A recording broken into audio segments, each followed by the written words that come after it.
Sometimes when life breaks you quiet, God sends you back to the place where your story first learned to breathe. For Gideon Rook, that place was Marigold Bay, a lonely stretch of northern coastline where the wind spoke in hymns and the sea remembered names long after tombstones faded. He came home a soldier carrying silence, a loyal German shepherd named Vesper at his side, and the ache of burying the only man who ever understood him. The funeral had ended hours ago, but the scent of lilacs and rain still clung to his coat. The house waited at the top of the ridge, cedar-sided, windows fogged by years of salt air, shingles bowed like tired shoulders. He paused at the porch, boots grinding gravel, the word home heavy on his tongue. Inside, the air smelled of lemon oil, pine and wood smoke, the perfume of a life built with patience. On the wall hung photographs of Gideon Rook, the grandfather who raised him, broad-shouldered, salt-haired, eyes steady as scripture. He wasn't a man of speeches, just one truth repeated through time. Hold steady. The world respects what stays steady. Now that voice lived only in memory. On the desk waited a small walnut box, smooth from use.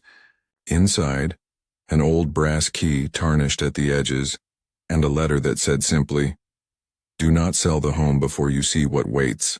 Some things look like anchors until you realize they're keys." Gideon read it twice. The words felt like prophecy. Vesper nudged his hand, tail low but sure, as if he understood. Something unfinished was calling. The next morning broke cold and silver. Mist rolled through the pines like a breath from heaven. Gideon followed the path to the garage, the one Gideon had always kept locked. 3 padlocks. 3 secrets. The brass key turned with a sound like the past exhaling. When the door creaked open, light spilled through dust and revealed not decay but devotion. Under a draped canvas, the shape of a boat waited, sleek, polished mahogany glowing beneath the years. He pulled the cover free and whispered, "My God." Aurora Finch, the name read in brass along her hull. The air inside smelled of marine oil, varnish, and time. On the workbench, blueprints, hand tools, and Gideon's careful notes in pencil. Gideon knelt, tracing the lines of a prototype propeller marked, "Silent Prop Experimental, Rescue Use Only." He felt something holy in that silence. His grandfather hadn't been tinkering. He'd been building grace in motion, a boat that could glide across troubled waters without sound, built to save without disturbing the sea. Behind him, Vesper barked 3 times, evenly spaced, the same warning pattern from their time overseas. Gideon froze. The world held its breath. Nothing moved, yet everything inside him did. That bark wasn't fear, it was recognition. God, it seemed, was reminding him that revelation often comes wrapped in dust and faith. That afternoon, his sister Hannah arrived, her grief hidden beneath practicality. She spoke of taxes, medical bills, and roof repairs, the language of people trying to survive the living after burying the dead. "We can't hold on to memories if they drown us," she whispered. But Gideon only looked toward the garage, fingers wrapped around the brass key. "Some memories don't drown," he said quietly. "They lead you home." Their words scraped like metal on stone, love and exhaustion tangled. But when Vesper turned toward the window, body rigid, gaze fixed on the garage, even Hannah fell silent. Faith, unspoken but present, lingered in that air. Later, when Gideon stood before Gideon's workshop again, neighbor Mabel Quinn appeared, broad-palmed, sea-eyed, the kind of woman who carried truth like rope. "He was building something that mattered," she said, nodding toward the Aurora Finch. "Said rescue should arrive without scaring the deep." Her voice softened. "He waited for you, you know. Some things God won't let a man finish alone." Gideon's throat tightened. He rested his hand on the hull, the wood cold but pulsing with purpose. Gideon hadn't built this for admiration. He'd built it for salvation. That night, clouds gathered over Marigold Bay. The wind rose in violent hymn. A coastal squall, sharp and sudden, tore through the pines. The radio crackled warnings. Elderly care home cut off by flooding. Power lines down. Gideon's heart snapped to attention. Vesper barked once, urgent. They moved. In the garage, the Ford F-250 sat like a sleeping guardian. Gideon's old rescue truck, silent for decades. Gideon reconnected the battery, poured fuel, whispered a prayer. "Come on, old friend." The engine coughed, then thundered alive. Together, man and dog roared into the blizzard, headlights carving tunnels of white. Down in the valley, chaos, snowdrifts, trapped vans, frightened voices. Gideon broke through, used the winch to pull open frozen doors, carried the frail through gas fumes and wind. Vesper led the way, finding the lost with divine precision. When it was over, the news called him a hero. But Gideon knew better. That wasn't him. That was grace wearing the face of obedience. On live television, when asked how he did it, he only said, "It never really stopped running. It was just waiting for someone to believe again." Days later, the garage became sacred ground. Dr. Leah Pembroke from the Maritime Historical Trust arrived. Measured voice, reverent eyes. "Your grandfather wasn't forgotten," she whispered, tracing the hull of the Aurora Finch. "He was decades ahead of his time. But the devil always sends temptation in tailored suits." Sterling March, a developer with a silver smile, came waving contracts and empty promises. "Sell now," he urged. "Storms don't care about sentiment." Gideon's reply was simple. "Storms don't, but legacy does."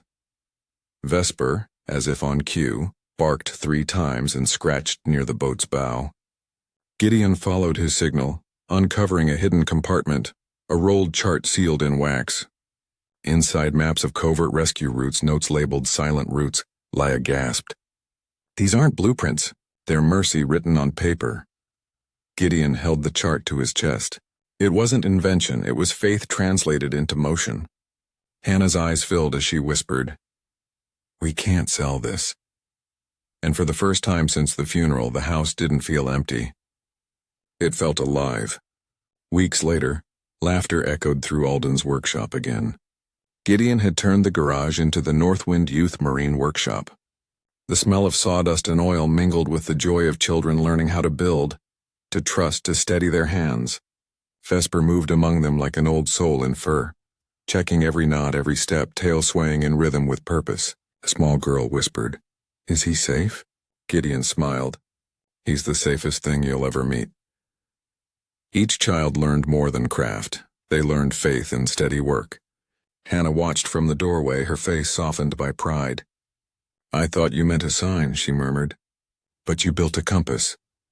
A faint scent of tobacco drifted through the air, and the old rocking chair creaked once.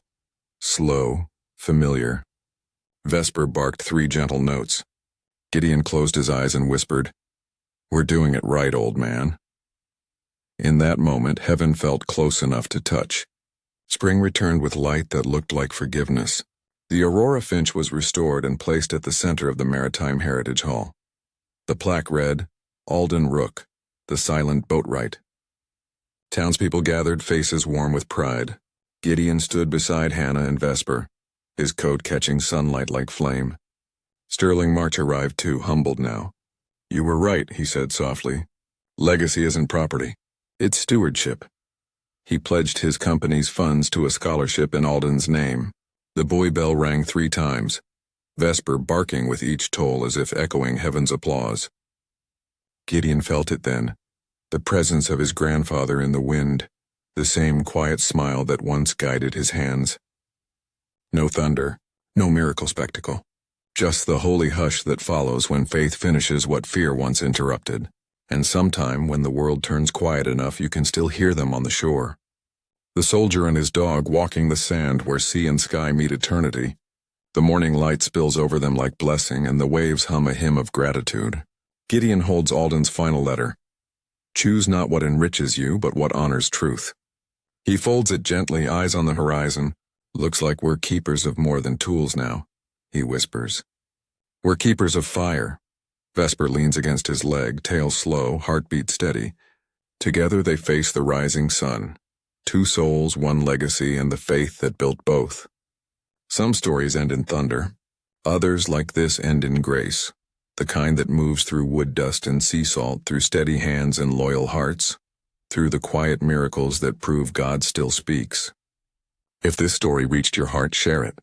Let someone else remember that miracles aren't always loud.